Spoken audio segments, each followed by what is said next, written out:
나는 내가 사랑하는 자를 위하여 노래하되 내가 사랑하는 자의 포도원을 노래하리라. 내가 사랑하는 자에게 포도원이 있으며 힘이 기름진 사내로다. 아멘.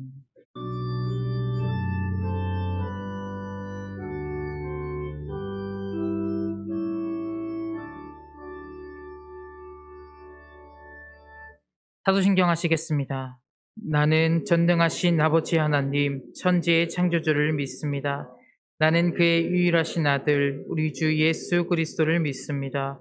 그는 성령으로 잉태되어 동정녀 마리아에게서 나시고 본디오 빌라도에게 고난을 받아 십자가에 못 박혀 죽으시고 장사된 지 사흘 만에 죽은 자 가운데서 다시 살아나셨으며 하늘에 오르시어 전능하신 아버지 하나님 우편에 앉아 계시다가 거기로부터 살아있는 자와 죽은 자를 심판하러 오십니다.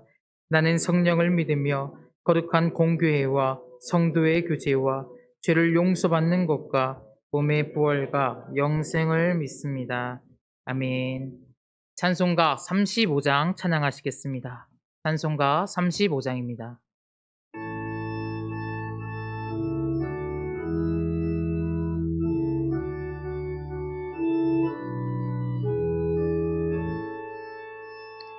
큰 영화로우신 주 이곳에 오셔서 이 모인 자들로 주 백성 삼으사 그 중에 항상 계시고 그 중에 항상 계시고 큰 영광 나타내소서.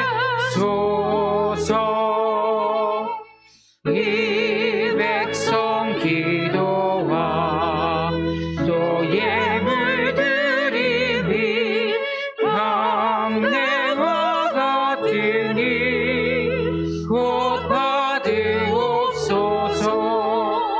주 예수 그 신복음을 주 예수 그 신복음을 만 백성 듣게 하소서. 또 우리 자손들 다 주를 기리고 저 성전 돌같이 기나게 하소서. 주 그 원하신 능력을 주 그 원하신 능력을 늙은 날까지 주소서. 주 믿는 만민이 참 진리 지키며 옛 성도들 같이 주 찬송하다가 저 천국 보좌 앞에서 저 천국 보좌 앞에서 늘 찬송하게 하소서. 아멘.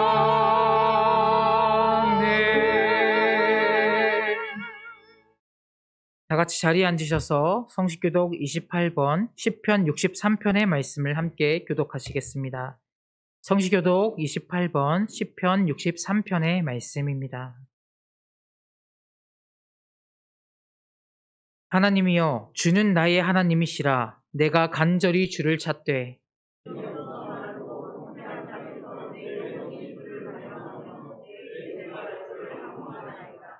내가 주의 권능과 영광을 보기 위하여 주의 인자하심이 생명보다 나음으로 이러므로 나의 평생에 주를 송축하며 골수와 기름진 것을 먹음과 같이 나의 입이 기쁜 입술로 주를 찬송하되 내가 나의 침상에 주를 기억하며 주는 나의 도움이 되었습니다. 내가 주의 날개 그늘에서 즐겁게 부르리이다. 아멘. 찬송가 401장 찬양하시겠습니다.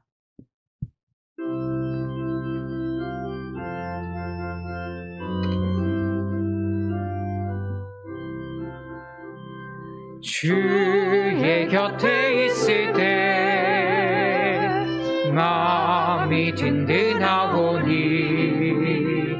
주여 내가 살 동안 인도하여 주소서. 주여 주여 나를 인도하소서. 바른 세상 살 동안 주여 인도하소서. 피난처인 예수여 세상 물결 험할 때 크신 은혜 베푸사 나를 숨겨주소서. 주여 주여 나를 인도하소서. 바른 세상 살 동안 주여 인도하소서. 세상 풍파 지나는 영화로운 나라와 눈물 없는 곳으로 들어가게 하소서. 주여 주여 나를 인도하소서.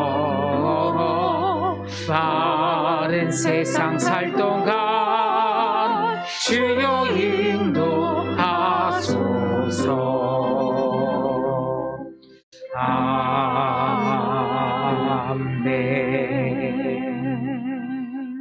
김호상 장로님 기도하시겠습니다.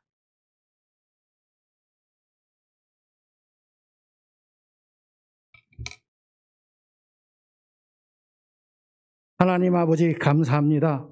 오늘도 아버지 하나님께서 변함없이 저희의 발길을 주장하시사 주의 전으로 인도하여 주시고 아버지 하나님 앞에 이렇게 찬양과 기도로 영광 돌릴 수 있게 하여 주심 진심으로 감사하고 감사합니다. 아버지 하나님, 많은 사람들이 지금 이 혼란한 세상 중에서 아버지 어디로 가야 할지 어찌하여야 할지 모르는 가운데 있습니다. 아버지 하나님, 우리가 주를 믿는 자들로서 아버지 하나님 좌로나 우로나 치우치지 아니하고 항상 주님의 십자가만을 바로 보고 쫓아갈 수 있도록 은혜 내려 주시옵소서.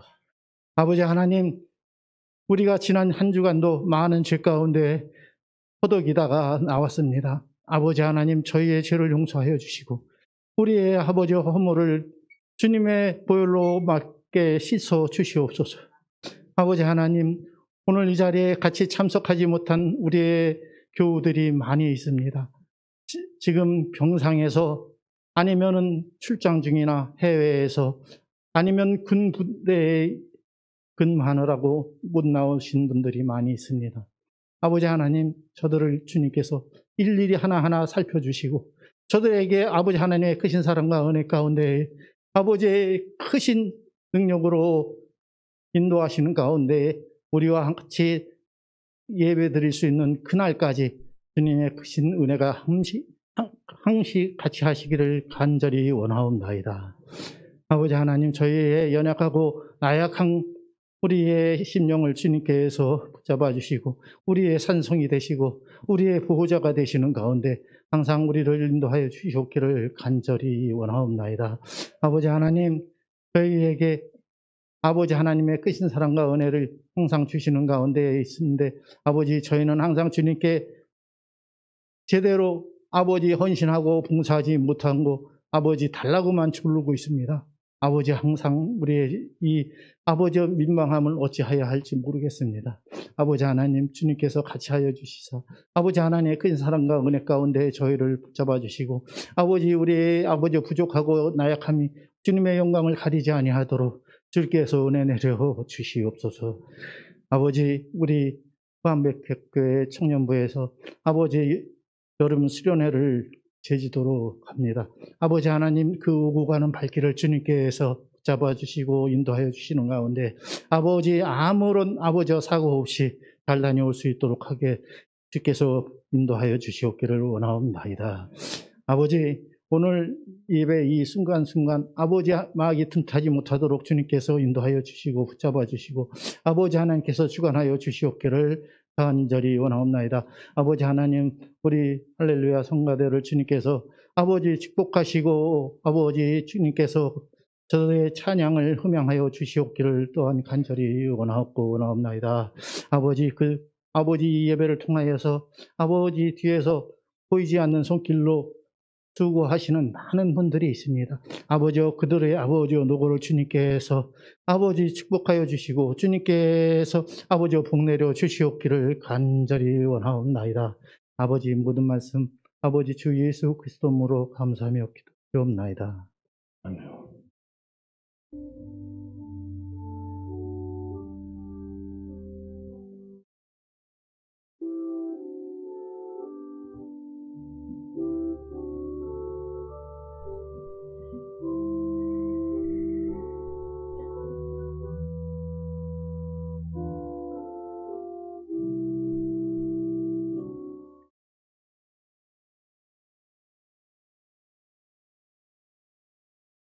홍선옥 권사님 성경 몽독하시겠습니다.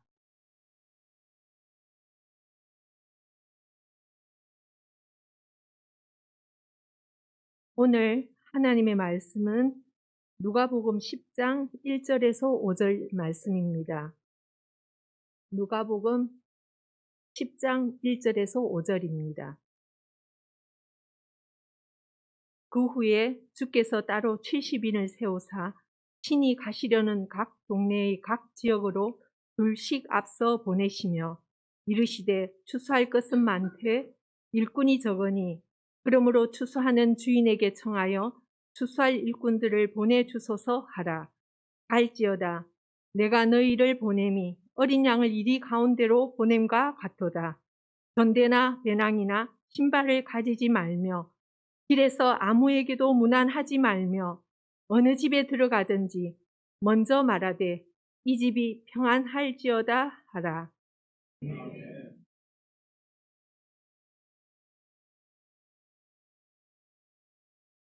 할렐루야 찬양대에 찬양이 있은 후 김선희 목사님께서 일꾼을 부르십니다 라는 제목의 말씀 선포하시겠습니다.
성령이 너희에게 임하시며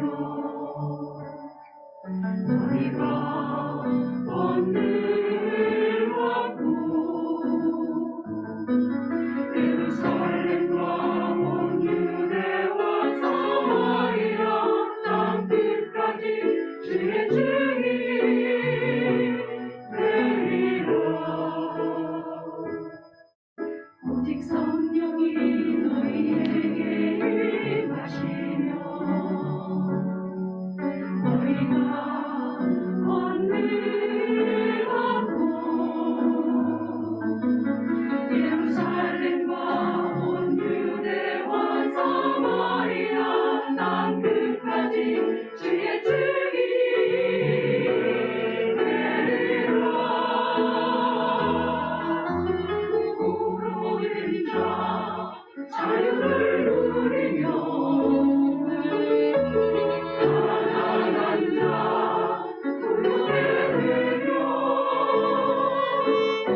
귀한 찬양 감사합니다. 주님께서 기쁘게 받으신 줄로 믿습니다. 교회 소식을 전해드리겠습니다.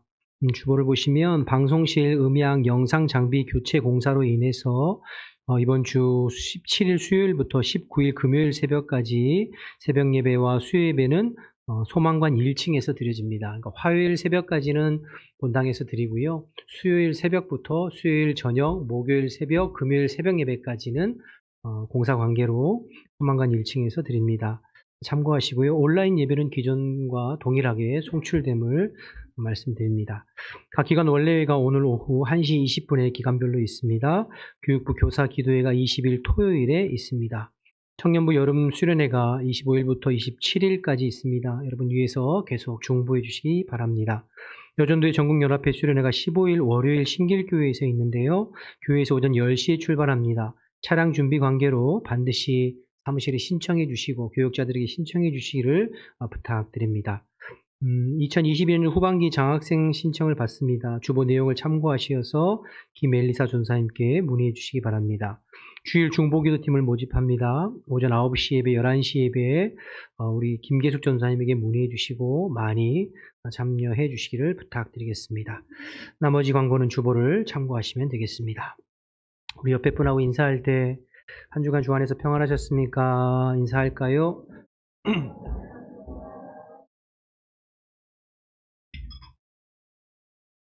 폭우 속에서도 우리 성도님들 지켜주신 하나님의 은혜 감사하고 또 이번 주도 비가 소식이 예정되어 있는데 어느 곳에 있든지 하나님께서 늘 지켜주셔서 영육간에 강건하시기를 주님의 이름으로 축복합니다. 오늘 본문은 예수님께서 이제 70명의 제자들을 각각 둘씩 짝지어서 이제 전도할 수 있도록 파송하는 그런 내용이 전반부에 기록되어져 있고요. 17절 이하의 후반부에는 그 전도를 이제 파송받아서 사역을 하고 돌아온 제자들이 주님 앞에 사역 보고하는, 전도 보고하는 내용이 뒷부분에 이어져 있는 그런 본문입니다. 그런데 오늘 본문의 내용을 살펴보기 전에 지난주에 우리 살펴봤던 9장 맨 마지막 부분에 57절에서 62절까지 예수님께서 3명의 제자를 부르셨어요. 그렇죠? 한 명은 스스로 예수님 앞에 제자로 따르겠다고 찾아왔었고 나머지 2명은 예수님께서 먼저 제자로 따르라고 부르셨습니다. 여러분, 첫 번째 사람은 스스로 예수님 따르겠다고 찾아왔지만 예수님께서는 그에게 오히려 여우도 굴이 있고 그리고 공중의 새들도 집이 있지만 인자는 머리 둘 곳이 없다.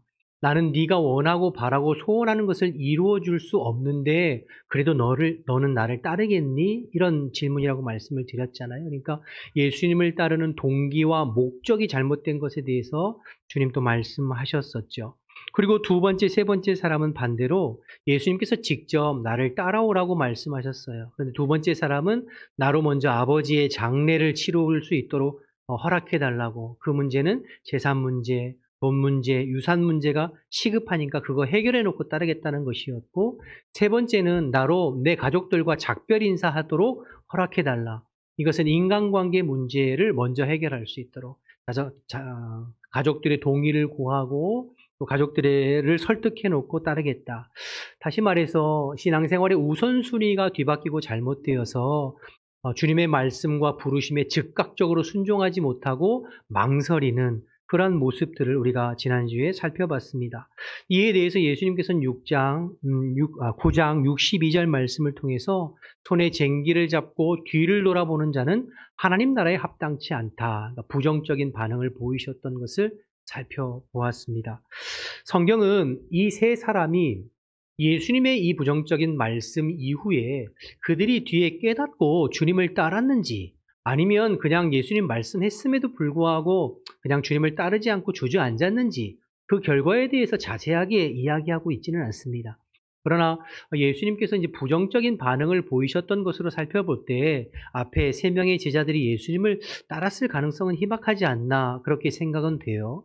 그러나 만약에 이 세 명의 제자들이 지난주에 잠깐 말씀드렸습니다만 예수님의 말씀을 듣고 뒤늦게라도 깨달아서 주님의 부르심 앞에 순종해서 예수님을 따랐다면 오늘 10장 1절에 나오는 70명의 파송하는 제자들의 이름이 포함되어 있었을 것입니다. 그렇죠?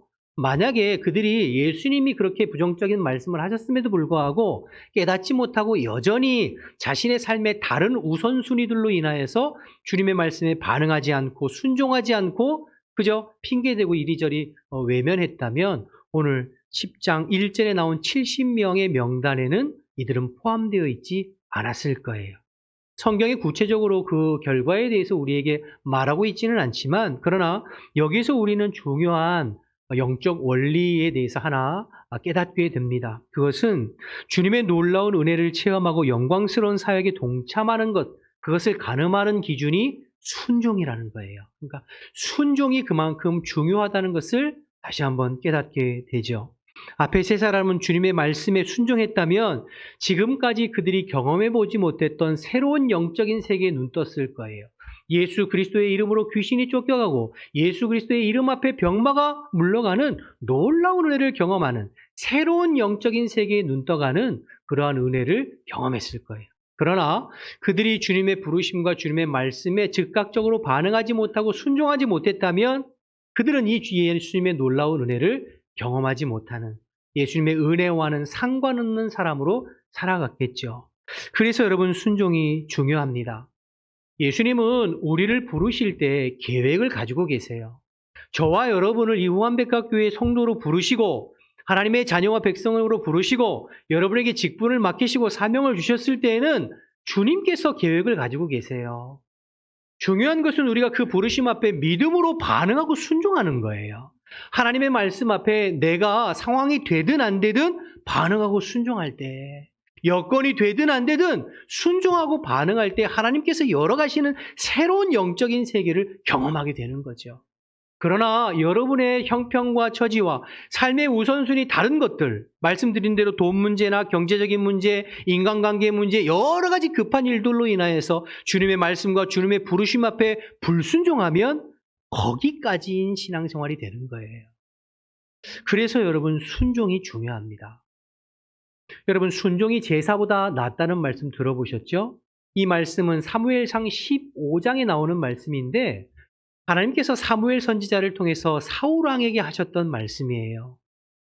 하나님께서는 사울 왕에게 아말렉을 진멸하라고 하셨어요. 그 아말렉과의 전쟁은 단순한 일반적인 전쟁이 아니라 성전, 거룩한 전쟁이요, 영적 전쟁이에요. 그러니까 여지를 주면 안 돼요. 완전히 끝까지 소멸해야 돼요. 하나님의 뜻이거든요. 말씀이에요. 그러나 사울 왕이 그 말씀에 불순종합니다. 살찐 소와 양을 끌어오고 아말렉 왕인 아과강을 잡아와요. 하나님의 말씀은 완전히 진멸하라는 말씀이셨어요. 그런데 사울 왕 생각에는 그거 다 진멸하기보다는 살찐 소와 양을 끌어다가 하나님 앞에 일부는 제사하고 예배도 드리고 또 일부는 백성들에게 먹여서 배부르게 먹고 아과강을 끌어서 전쟁에서 승리한 그 왕의 위엄도 좀 세우고 위신도 세우고 여러 가지로 좋아 보이잖아요. 그래서 하나님의 말씀에 불순종했어요. 그때 하나님께서 사울 왕에게 사무엘 선지자를 통하여서 이렇게 말씀하셨어요. 순종이 제사보다 낫고 하나님의 말씀을 듣는 것이 수양의 기름보다 낫다. 네가 네 생각으로 하나님 앞에 예배하고 살찐 소와 예물로 주님 앞에 제사 드리고 예물 드리려고 하는 생각보다 하나님이 내게 말씀하신 것에 가감없이 온전히 순종하려는 태도와 마음 자세가 훨씬 중요하다는 것이죠. 그리고 하나님은 안타깝게도 이 일을 계기로 사울을 버리시는 결정적인 계기가 이 사건이 됩니다. 사울 왕이 순종했더라면 지금까지 경험하지 못했던 새로운 은혜의 차원들을 또 경험하고 열어갔을 거예요. 그러나 사울 왕이 불순종함으로 거기까지였어요. 그러니까 사울은 주님 앞에 쓰임받은 게 거기까지였어요. 하나님은 더 이상 순종하지 않은 사울과 함께 동역할 수 없었어요. 하나님의 말씀과 하나님의 뜻보다 자기 생각, 자기 의, 자기 주장, 내 자아, 이것을 앞세우는 사람하고는 더 이상 함께 하나님의 일들을 이루어 가실 수 없었어요. 그래서 사울은 거기까지 쓰임받았습니다. 여러분, 우리 신앙생활도 마찬가지입니다. 순종하면 할수록 더 큰 은혜가 열려요. 부족하고 연약하지만 하나님의 말씀이니까 믿음으로 한 걸음 내딛고 순종하면 지금까지 경험하지 못했던 새로운 은혜가 또 열려요. 때에 새로운 영적인 세계가 열려요. 말씀이 살아 역사하셔서 그 말씀 가운데 성취되어지는 그 하나님의 놀라운 예비하신 은혜를 또 경험하게 되고 또 경험하게 되는 거예요. 그래서 우리의 믿음은 어제보다 오늘이, 오늘보다 내일이 더 성장하고 성숙해 가는 것이죠. 그러나 여러분, 우리가 하나님의 말씀에 반응하지 않고 순종하지 못하면 거기까지 신앙이 정체되고 멈춰지는 그러한 신앙생활, 그러한 삶이 된다는 것을 여러분 말씀을 통해서 바라보게 됩니다. 그래서 여러분, 여러분의 믿음의 크기는 순종의 크기입니다. 여러분의 믿음의 크기가 성경 말씀을 많이 알고 또 설교를 많이 듣고 여러분이 머릿속으로 많이 아는 지식이 여러분의 믿음의 크기가 아니에요. 많이 아는 게 여러분의 믿음의 크기가 아니라 주신 말씀대로 살아내고 순종하고 실천하는 그 크기, 순종의 크기가 여러분의 믿음의 크기인 줄로 믿습니다. 바라기는 여러분, 지난주에도 우리가 주의 말씀을 듣고 오늘도 하나님 말씀을 듣고 다음 주에도 또 하나님 말씀을 들을 거예요. 그러나 수많은 말씀을 들을 때에 그 말씀 중에 단 한 말씀이라도 내가 순종하고 믿음으로 행할 때 그 말씀 가운데 역사하시는 하나님의 놀라운 은혜를 체험하면서 우리의 믿음은 날로 성장하고 자라가는 것이죠. 순종이 제사보다 낫다고 하는 이 말씀을 기억하시고 오늘 말씀 기억하면서 주님의 말씀에 순종하는 주의 일꾼 되시기를 주님의 이름으로 축복합니다. 자, 이제 1절 말씀을 보겠습니다. 10장 1절 함께 읽어보겠습니다. 함께 읽습니다. 시작. 그 후에 주께서 따로 70인을 세우사 친히 가시려는 각 동네와 각 지역으로 둘씩 앞서 보내시며, 예수님께서 70명을 따로 세우시고 70명의 전도대를 파송하셨어요. 그러니까 주님과 동역하는 일꾼들이 많이 늘어났죠. 그렇죠? 처음에 예수님께서 사역을 시작하실 때는 혼자 시작하셨어요. 혼자 광야에서 기도하시고 준비하시고 갈릴리 지역의 사역을 시작하셨죠. 그리고 사역의 초창기에 12명의 제자들을 갈릴리 지역에서 제자로 부르셔서 함께 동역하셨어요. 그리고 오늘 보니까 그 12명이 몇 명으로요? 70명으로 늘어났고, 사도행전 1장에 가보면 그 70명이 다시 120명으로 늘어났고 3,000명, 5,000명 점점점 늘어나는 것을 보게 되죠. 이와 같이 주님 사역에 동참하는 일꾼들, 제자들이 늘어나고 있는 것을 확인할 수가 있습니다. 이와 같이 복음은 항상 확장되어져 가야 돼요. 하나님의 나라는 점점점 확장되어져 가는 것입니다. 누가복음 13장에 보면 예수님께서 비유로 말씀하신 것처럼 겨자씨 한 알이 땅에 심기울 때는 한 알이지만 그러나 그것이 자라나고 나무가 되었을 때에는 새들이 와서 깃들 정도로 크게 자라난다고 말씀하셨어요. 밀가루에 들어간 누룩이 빵을 마치 풍선처럼 부풀려 크게 만드는 것처럼 하나님 나라는 확장되어져 가야 합니다. 그래서 여러분, 건강한 교회는 성장하게 되어 있어요. 건강한 교회의 특징입니다. 그런데 이 일을 위해서 꼭 필요한 것이 있는데 바로 일꾼입니다. 하나님 나라에 함께 동역하고 동참할 일꾼들이 필요합니다. 오늘 그래서 예수님께서 2절 말씀에 70명의 제자들을 전도대로 파송하시면서 뭐라고 말씀하시냐면 2절도 보실까요? 함께 읽습니다. 시작. 이 시대에 추수할 것은 많되 일꾼이 적으니 그러므로 추수하는 주인에게 청하여 추수할 일꾼들을 보내주소서 하라. 70명을 파송하시면서도 부족하다. 아직도 부족하다. 아직도 일꾼이 부족하니 추수할 것은 많고 할 일은 많은데 일꾼이 부족하니 일꾼을 보내달라고 기도해라. 그렇게 말씀하시는 것을 보게 됩니다. 여러분, 저는 오늘 이 본문 2절 말씀을 묵상하면서 우리 교회를 향해서 주시는 하나님의 말씀으로 받고 제가 제 개인적으로 기도 제목으로 삼았습니다. 하나님, 우리 후암백각교회에도 일꾼을 보내주세요. 할 일은 많고 추수할 것은 많은데 일꾼이 부족합니다. 주님 일꾼을 붙여주세요. 하나님 나라 복음을 위해서 헌신하고 주의 몸된 교회를 위해서 헌신할 일꾼들을 세워주세요. 그렇게 기도하고 있습니다. 여러분도 이 기도의 제목에 함께 동참해 주시기를 주님의 이름으로 축복합니다.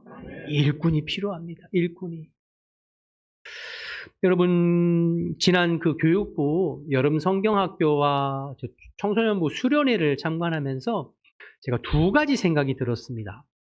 첫 번째 생각은 너무 감사하다는 생각이 들었어요. 날씨도 더운데 우리 교육자들과 우리 교사분들이 정말 헌신된 마음으로 수고하고 애쓰고 땀 흘리고 그 모습을 보면서 아, 참 귀하다, 너무 감사하다 이런 마음이 들었습니다.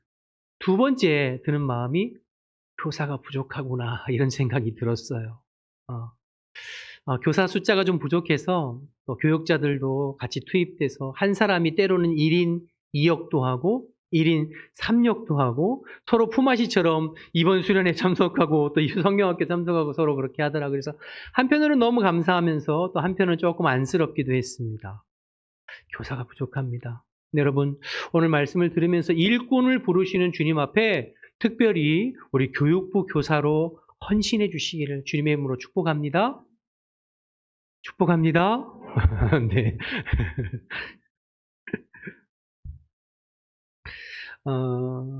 여러분 교회에는 삼군이 있대요. 여러분 들어보셨어요? 삼군? 교회에는 항상 어느 교회든지 삼군이 존재합니다. 하나는 일군, 두 번째는 구경꾼, 세 번째는 말군. 이렇게 삼군이 존재하는 거예요. 일꾼은 말 그대로 일하는 사람이에요. 일꾼은 말을 하지 않아요. 그저 묵묵히 하나님께서 내게 맡겨주신 사명, 하나님께서 맡겨주신 일들을 최선을 다해서 주님 바라보면서 일하는 일꾼이에요.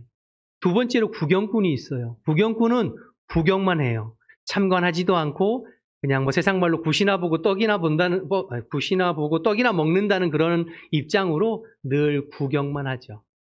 세 번째는 말꾼이 있습니다. 일은 안 하면서 말만 하는 사람이에요. 그래서 말로 사람들 상처 주고 말로 일꾼들 힘 빠지게 하고 늘 말하는 사람 말꾼들이 있어요. 여러분 교회에 말꾼과 구경꾼이 많으면 피곤합니다. 행복하지 않아요. 일하면서도 힘들어요. 그러나 교회에 일꾼들이 많으면 행복해요. 즐거워요. 서로가 서로를 위해서 섬기고 서로가 서로를 위해서 봉사하고 헌신하고 얼마나 신앙생활이 재밌고 즐겁고 행복한지 몰라요. 바라기는 우리 호환백학교회는 구경꾼과 말꾼은 점점 사라지고 일꾼이 늘어나는 교회 되기를 주님의 이름으로 축복합니다.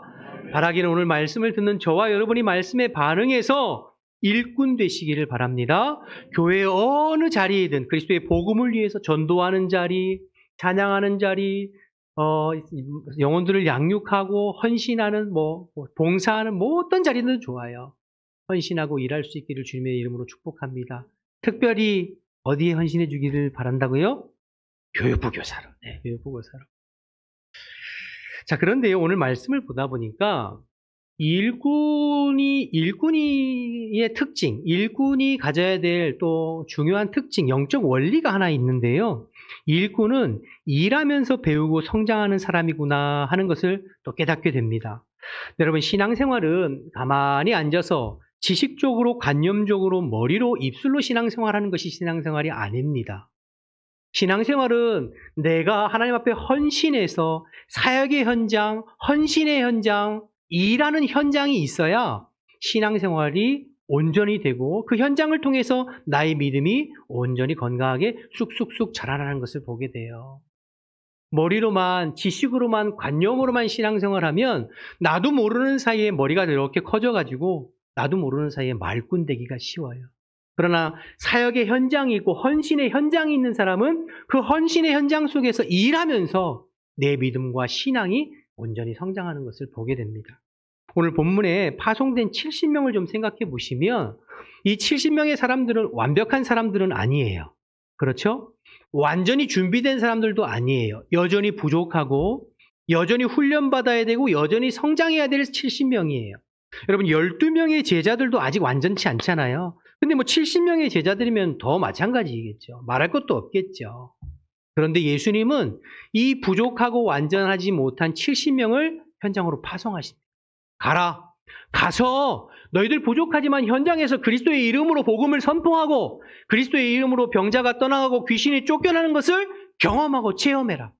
그러면서 그 현장 속에서 너희의 믿음이 새로워지고 너희의 믿음의 눈이 활짝 열리는 것들을 경험할 것을 예수님께서 그들에게 말씀하시고 요청하시고 있는 것이죠. 여러분, 그렇게 될 때에 이 사역의 현장 속에서 누가 제일 은혜를 많이 받았을까요? 70명의 제자들이죠. 그래서 17절을 보시면 제자들이 사역을 마치고 돌아와서 이렇게 고백해요. 17절 한번 같이 읽어볼까요? 시작. 70인이 기뻐하며 돌아와 이르되 주여 주의 이름이면 귀신들도 우리에게 항복하나이다. 예수의 이름으로 귀신이 쫓겨나가는 것을 보면서 누가 제일 신기하면서 기뻐하면서 즐거워했어요? 70명의 제자들이에요. 사역의 현장 속에서 사역을 통해서 그들의 입술을 통하여서 병이 고쳐지고 귀신이 쫓아간 그리스도의 복음을 들은 그 사람들도 은혜가 되고 믿음이 성장했겠지만 그 이전에 가장 먼저 순종함으로 나아가서 사역한 70명의 제자들이 훨씬 더 기쁘고 즐겁고 또 믿음이 성장한 거예요. 그래서 여러분, 일꾼은 일하고 헌신하면서 내가 제일 기쁜 사람이 일꾼입니다. 정말 하기 싫어서 마지못해 끌려가는 것이 아니라 주의 말씀에 순종했더니 말씀대로 이루어지고 성취되어지는 것들을 보면서 내가 먼저 기쁜 사람, 내가 먼저 내 믿음과 신앙이 성장하고 성숙해가는 사람이 참된 일꾼이에요. 그래서 여러분, 어떤 면에서는 여러분들이 맡고 있는 그 직분과 직책이 여러분들을 붙잡고 있고 여러분의 신앙을 살리는 거예요. 여러분들이 혹시 구역장이십니까? 여러분들이 교사이십니까? 여러분들이 붙잡고 있는 그 영혼들을 위해서 내가 몸부림치고 기도하고 씨름하면서 사실은 내 신앙과 내 믿음이 크는 거예요. 그리고 어떤 면에서는 그 직분이 나를 붙잡아 주는 거예요. 짐스러운 게 아니라. 교역자들도 사실은 마찬가지예요. 제가 여러분을 위해서 씨름하고 중보하고 기도하면서 사실은 내 믿음이 먼저 성장하는 거예요. 그래서 주님은 현장으로 사역의 현장이 있어야 돼요.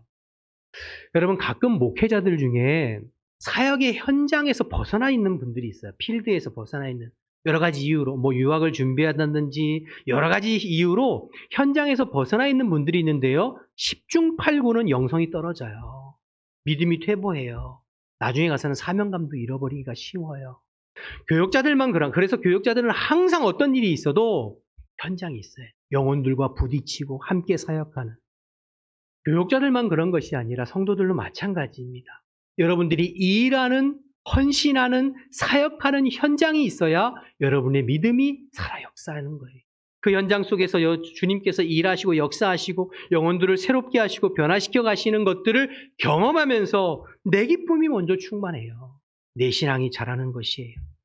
바라기는 저와 여러분, 주님께서 일꾼으로 부르셨다는 것을 기억하고 여러분 어떤 자리이든지 주님의 부름에 순종해서 일하고 사역하는 일꾼들 다 되시기를 주님의 이름으로 축복합니다. 2절에 보면 예수님께서 일꾼이 부족하라고 말씀하셨습니다. 그렇죠? 하나님 나라에는 항상 두 가지 부족한데, 하나는 참된 예배자가 부족하고 또 하나는 온전한 일꾼이 부족해요. 하나님 나라에는 항상 두 가지, 참된 예배자, 온전한 일꾼. 요한복음 4장에 가보면 예수님께서 영과 진리로 예배하는 예배자를 찾으신다 이렇게 말씀하셨거든요. 예배자를 찾는다는 얘기는 부족하다는 뜻이죠. 수많은 사람들이 이 땅에서 주님을 예배하고 주님께 나와서 예배하는 것 같지만, 그러나 영과 진리로 그리스도와 성령 안에서 하나님을 갈망하고 사모하고 하나님이 찾으시는 예배자들은 적다는 거예요. 지금도 예배자를 찾으시고, 또 하나는 오늘 본문의 말씀처럼 추수할 것은 많은데 일꾼이 적구나. 일꾼을 찾으신다는 거예요. 이거는 여러분 어느 시대나 어느 사회나 마찬가지입니다. 지금도 마찬가지. 하나님은 참된 예배자와 참된 일꾼을 찾으세요. 오늘 할렐루야 찬양대에 복음을 전하는 것에 대해서 찬양에서 은혜가 너무 됐어요.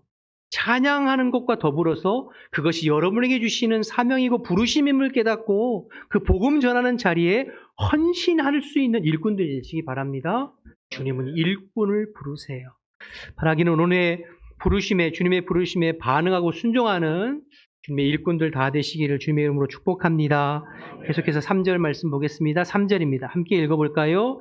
갈지어다 내가 너희를 보냄이 어린 양을 이리 가운데 보냄과 같도다.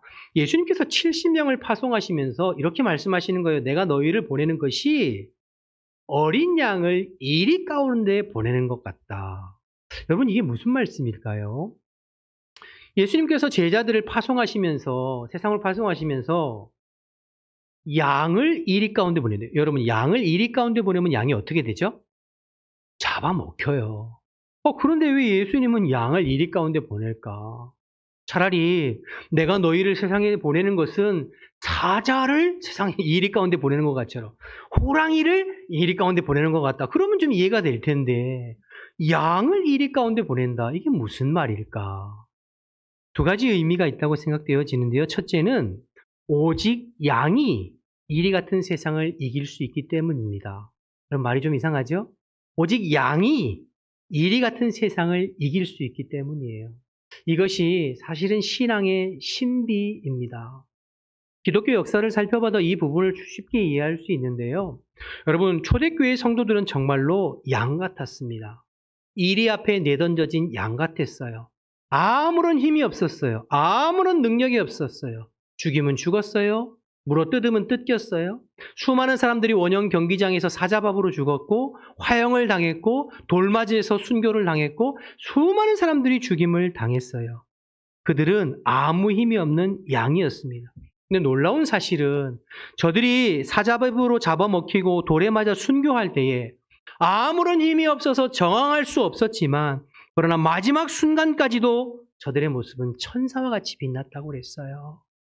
막 어쩔 수 없어서 막 두려움에 따라 그게 아니라 천사같이 빛나고 자기를 향해서 돌을 던지는 사람들을 향해서 오히려 그들을 위해서 중보하는. 여러분 사도행전 7장의 스데반의 죽음을 기억하시죠? 자기를 향해서 돌 던지는 그들을 향하여서 같이 화내고 성내고 저주하고 원망하고 하는 것이 아니라 오히려 하나님 저들을 불쌍히 여겨주세요. 저들이 하는 것을 알지 못합니다. 중보하잖아요. 그런 성도들의 모습을 보면서 세상 사람들이 충격을 받은 거예요. 아니, 도대체 저런 사람들은 도대체 어떤 사람들이기에, 저들이 믿는 신앙이 도대체 무엇이기에 저런 상황에서 저렇게 행동하고 저렇게 말할 수 있을까? 충격을 받게 되는 것이죠. 그리고 놀랍게도 시간이 가면 갈수록 이리 같은 세상이 양 같은 초대교회 성도들 앞에 무릎을 꿇기 시작했습니다. 굴복되기 시작했습니다.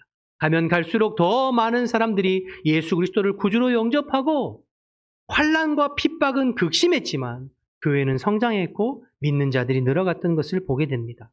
결국 로마가 기독교를 국교로 받아들이지 않았습니까? 그런데 여러분 안타까운 것은 기독교가 로마의 국교로 공인된 다음부터 상황이 많이 달라지고 역전됐어요. 예전에는 예수 믿는 사람들이 죽임을 당했다면 이제는 예수를 안 믿는다는 이유로 죽임을 당하는 시대가 도래했거든요. 그런데 여러분, 교회는 더 이상 양이 아니라 사자와 호랑이처럼 된 것이죠. 아이러니하게도 교회가 양이 아닌 사자와 호랑이가 되자 변질되고 타락하기 시작했어요. 중세 기독교의 부정적인 이미지는 다 그때 생겨난 것들 아니에요? 가장 추하고 가장 더러운 모습들이 그들 가운데 나타났던 것을 보게 됩니다. 교회와 성도가 양일 때에는 세상을 이겼는데 교회와 성도가 사자 같고 호랑이 같을 때에는 오히려 세상에 무릎 꿇고 세상에 굴복하게 된 것을 우리는 교회의 역사를 통해서 알 수 있습니다. 여러분 한국 교회도 크게 다르지 않습니다. 우리 한국 기독교가 언제 부흥하고 성장했나요? 우리가 양 같을 때. 우리가 부족하고 우리가 가난하고 우리가 연약할 때 교회는 성장했어요. 그런데 어느덧 교회가 사자같이 힘이 생기고 돈이 생기고 권력이 생기면서 한국 교회는 세상에 무릎 꿇기 시작했고 세상의 조롱거리로 전락하게 되었습니다. 여러분 기독교를 요즘에 세상에 개독교라고 하잖아요. 개독교라는 말이 언제 시작됐는지 아세요? 이명박 대통령께서 대통령 될 때부터 개독교라는 말이 나왔어요. 장로 대통령이 대통령으로 있을 때에 그런 일들이 있었거든요. 안타까운 우리의 현실이죠. 그래서 예수님은 양으로 이리 같은 세상에 제자들을 보내신 것입니다. 교회와 성도는 스스로 양일 때 이리 같은 세상을 이길 수 있습니다. 두 번째, 예수님께서 내가 너희를 세상에 보냄이 양이 이리 가운데 보내는 것 같다 말씀하시는 것은 그렇기 때문에 우리는 주님만 의지하라는 뜻입니다. 여러분, 양은 스스로를 보호할 수 있는 어떤 능력이 없어요. 호랑이나 사자, 곰처럼 날카로운 이빨이나 발톱이 있는 것도 아니고 힘이 센 것도 아니에요. 스스로를 방어하고 스스로를 보호할 수 있는 어떤 능력이 없어요. 여러분, 그렇기 때문에 양의 살 길은 목자만을 의지하는 것입니다. 양이 세상에서 살아남을 수 있는 유일한 길은 목자를 의지하고 목자를 따라갈 때 살아남을 수 있어요. 여러분, 예수님께서 내가 너희를 세상에 보냄이 어린 양을 이리 가운데 보내는 것 같다. 이 말은 너희를 세상에 보내는 것이 너희만 보내는 것이 아니라 내가 너희와 함께 하겠다는 의미입니다. 여러분, 예수님께서 70명의 제자들을 파송하시면서 4절과 5절 말씀 보실까요? 또 뭐라고 말씀하셨는지 4절과 5절 보겠습니다. 전대나 배낭이나 신발을 가지지 말며 길에서 아무에게도 문안하지 말며 어느 집에 들어가든지 먼저 말하되 이 집이 평안할지어다 하라. 아무것도 준비하지 말고 아무것도 가지지 말고 아무것도 의지하지 말고 그냥 가라는 거예요.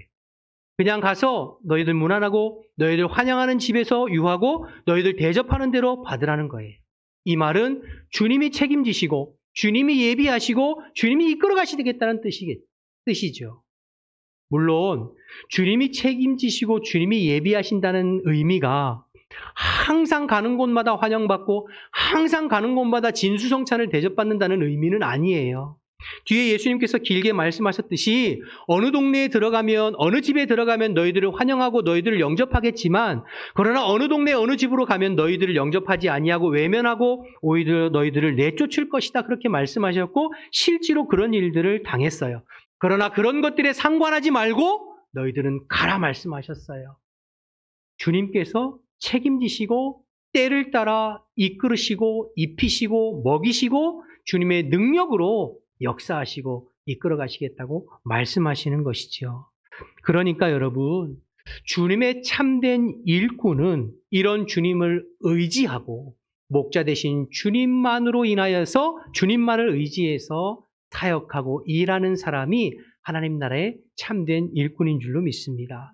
내가 내 스스로 양임을 인식하고 그래서 언제나 목자이신 주님의 품을 파고들고 주님의 힘과 능력이 아니고서는 한순간도 설 수 없음을 인정하면서 언제나 양으로서 주님의 능력으로 사역하는 사역자, 그런 일꾼이 하나님 나라의 바른 일꾼인 줄로 믿습니다. 내가 다 계획하고 예상하고 견적내고 내 계획과 뜻대로 이끌어가는 사람들이 아니라 여러분, 좋은 일꾼은 내가 내 스스로 호랑이가 되고 사자가 되려고 노력하는 일꾼들이 아니에요. 많은 사람들이 좀 착각하는 것이 내가 사자처럼 내가 호랑이처럼 능력을 많이 갖춰서 주의 일들을 감당하려고 했어요. 그러나 그건 사실은 좋은 일꾼은 아니에요. 이런 사람들은 일을 하면 할수록 자기를 자꾸 드러내려고 합니다. 자기를 자꾸 인정해 주기를 원해요. 일한 결과에 대해서도 자기가 영광 받으려고 해요. 또 많은 사람들이 그런 사람들이 일하면 그 사람에게 집중해요. 사자같이 용감한 그 사람에게. 호랑이같이 유능한 그 사람에게 집중하죠. 그러나 그것은 하나님 나라의 온전한 일꾼이라고 할 수 없어요. 주님의 참된 일꾼은 스스로를 사자와 호랑이처럼 생각하지 않아요. 아니, 사자와 호랑이가 될 필요가 없다는 것을 스스로 깨닫는 사람이에요. 나는 양이면 족하다. 양이기 때문에 매 순간 주님 의지해야 된다. 양이기 때문에 매 순간 주님의 품을 파고들어야 된다. 라는 것을 인지하고 매일매일 주님으로 인하여서 일하려고 몸부림치는 사람, 그 사람이 하나님 나라의 참된 일꾼인 줄로 믿습니다.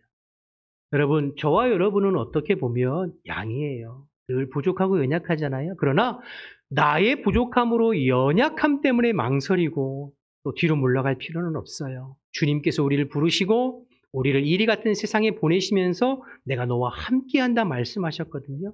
또 우리는 주님의 양으로서 언제나 주님을 의지하고 주님의 힘과 능력으로 우리 주님께서 맡겨주신 사명을 잘 감당하면 되는 것이죠. 이러한 양과 같은 주님의 일꾼 다 되시기를 주님의 이름으로 축복합니다. 오늘 세 가지 살펴봤습니다. 순종이 제사보다 낫다. 하나님의 말씀에 순종하는 자를 찾으신다고 말씀드렸고, 주님은 일꾼을 부르신다. 구경꾼과 말꾼이 아니라 일꾼이 되어야 됨을, 또 일꾼은 양처럼 언제나 주님을 의지하고 주님으로 말미암아 일하고 사역하는 자가 참된 일꾼이다 말씀드렸습니다. 오늘 이 말씀 기억하셔서 저와 여러분이 주님이 찾으시는 이 시대에 하나님의 참된 일꾼으로 날마다 세워지고 쓰임받는 우리 모두 되시기를 주님의 이름으로 축복합니다. 기도하겠습니다. 이 시간 주신 말씀 생각하면서 한번 통성으로 기도했으면 좋겠습니다.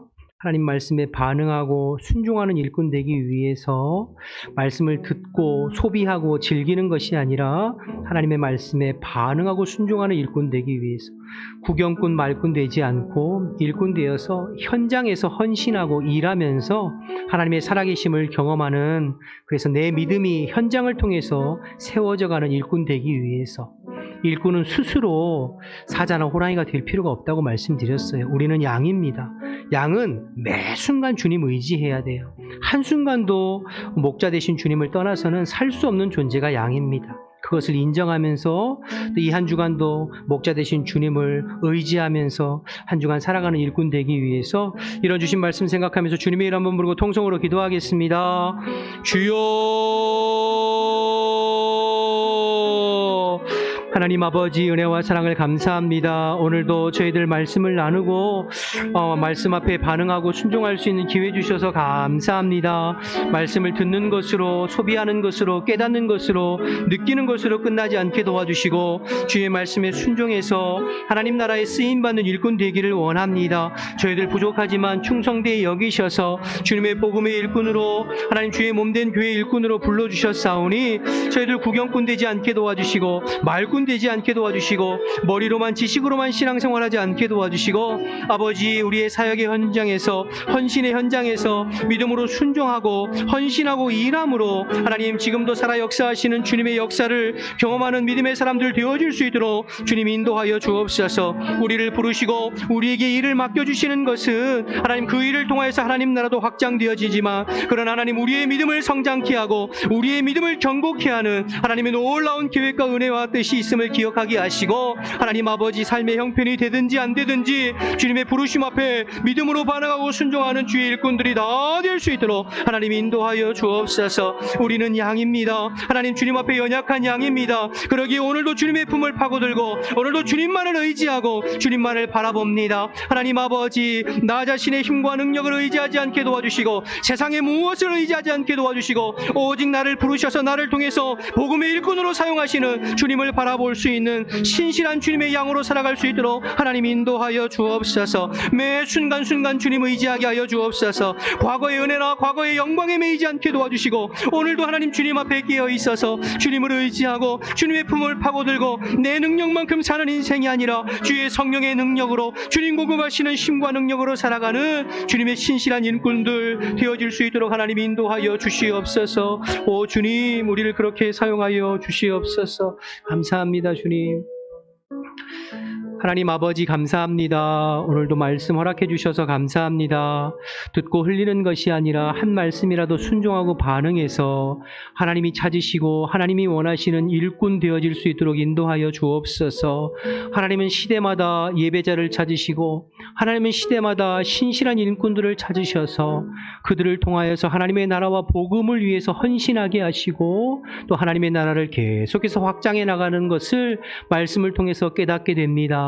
하나님, 저희들 연약하지만 충성되이 여기셔서 하나님의 나라의 일꾼으로 불러주셨사오니 우리의 상황이나 형편을 바라보면서 이렇게 저렇게 핑계대지 않게 도와주시고 부르심에 즉각적으로 반응하고 순종해서 내 능력이 아니라 주님의 능력으로 복음이 증거되어지고 내 힘이 아니라 주님의 힘으로 주님의 사명을 감당되어지는 이 놀라운 영적인 원리를 체험할 수 있도록 인도하옵소서.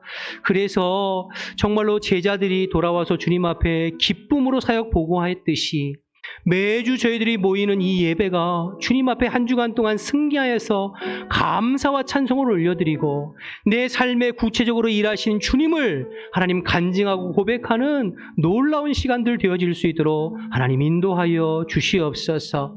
연약한 제자들을 현장으로 파송하셔서 저들에게 하나님 살아계심을 경험케 하셨듯이 한 주간 주의 백성들을 삶의 현장으로 파송합니다. 주님께서 함께해 주시어서 주님 의지하는 모든 성도들 삶의 현장 가운데에서 주님께서 일해 주시고 역사해 주시고 도와주시어서 주님과 함께 동행하는 복된 한 주간이 될 수 있도록 주님 인도하여 주시옵소서.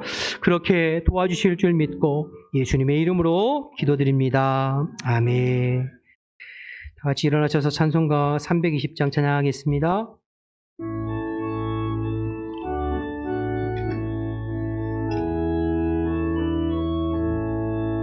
나의 죄를 정케 하사 주의 일꾼 삼으심 구세주의 넓은 사랑 항상 찬송합니다. 나를 일꾼 삼으신 주 크신 능력 주시고 언제든지 주 뜻대로 사용하여 주소서. 내게 부어 주시려고 은혜 예비하신 주 주의 은혜 채워주사 능력 있게 하소서. 나를 일꾼 삼으신 주 크신 능력 주시고 언제든지 주 뜻대로 사용하여 주소서. 죄의 짐을 풀어주신 주의 능력 그도다. 나를 피로 사신 예수 내 맘속에 오소서. 나를 일꾼 삼으신 주 크신 능력 주시고 언제든지 주 뜻대로 사용하여 주소서. 주여 내게 성령으로 충만하게 채우사 생명수가 강물처럼 흐르게 하옵소서. 나를 일꾼 삼으신 주 크신 능력 주시고 언제든지 주 뜻대로 사용하여 주소서. 아멘. 하나님 감사합니다. 죄 많은 저희들을 예수 십자가로 구원하시고 부족한 저희들을 충성된 일꾼으로 부르시니 감사합니다. 주님의 부르심에 반응하고 순종해서 주님 앞에 쓰임받는 저희들의 삶이 될 수 있도록 인도하여 주옵소서. 인생 살아가는 것이 다른 것을 위해서 살아가는 것이 복된 것이 아니라 주님을 위해서 살아가고 복음을 위해서 살아가고 주님 앞에 쓰임받는 것이 얼마나 귀한 것임을 저희들 살면서 더 깊이 느끼고 경험할 수 있도록 주님 인도하여 주옵소서. 세상이 전쟁과 난리와 기근과 홍수와 여러 가지 재난의 소식이 들려질 때에 이것이 재난의 시작이다. 주님 말씀하셨습니다. 하나님 주님 오실 날이 가까워짐을 저희들 기억하게 하시고 이럴 때일수록 저희가 눈을 들어 살아계신 주님을 바라보고 다시 오실 예수님을 갈망하는 믿음의 사람 되어지게 하여 주옵소서. 세상에 썩어지고 사라지고 없어질 것으로 인하여서 우리의 인생을 허비하지 않게 도와주시고 이 다음에 주님 오실 때에 잘했다 칭찬받는 주님 나라의 일꾼으로 살아가기 위해 우리의 마음과 심령을 새롭게 할 수 있도록 역사하여 주옵소서. 주님께서 제자들을 파송하실 때에 홀로 보내지 아니하시고 주님께서 성령으로 함께 하셨던 것처럼 하나님 한 주간 세상에 흩어지는 주의 백성들 주의 성령으로 같이 해주시어서 폭우 속에서도 여러 가지 재난과 환난 속에서도 주님께서 눈동자와 같이 지키고 보호해 주시어서 주님으로 말미암아 승리하는 복된 성도들이 다 될 수 있도록 인도하여 주시옵소서.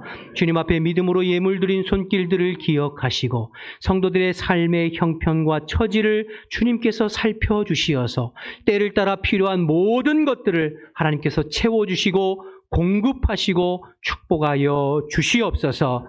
이제는 우리 주 예수 그리스도의 은혜와 하나님 아버지의 크신 사랑과 성령의 교통하심이 하나님 나라의 일꾼으로 쓰임받기를 결단하는 모든 성도들 위해 지금부터 영원토록 함께 하시기를 간절히 축원하옵나이다. 아멘.